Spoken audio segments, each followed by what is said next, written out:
La population mondiale va franchir le seuil des 7 milliards d'habitants en 2011, et si la croissance démographique en moyenne ralentit, elle reste très forte en Afrique selon une étude de l'Institut national d'études démographiques, l'INED.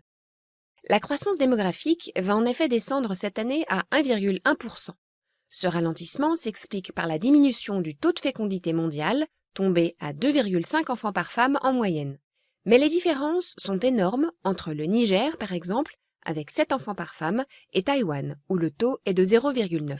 L'essentiel de la croissance démographique est assuré par l'Afrique subsaharienne, une partie de la péninsule arabique et les régions allant de l'Afghanistan jusqu'au nord de l'Inde. Mais d'ici la fin du XXIe siècle, la population du continent africain pourrait quadrupler et passer de 800 millions en 2000 à 3,6 milliards en 2100, et ce, en dépit du sida et malgré un taux de mortalité infantile qui reste le plus élevé au monde. Quant à l'espérance de vie, en moyenne mondiale, elle est aujourd'hui de 70 ans, mais reste particulièrement basse en Afrique, surtout au Zimbabwe. Actuellement, le groupe des pays les plus peuplés est composé de la Chine et l'Inde, qui dépassent le milliard d'habitants, viennent ensuite les États-Unis, l'Indonésie, le Brésil, le Pakistan et le Nigeria.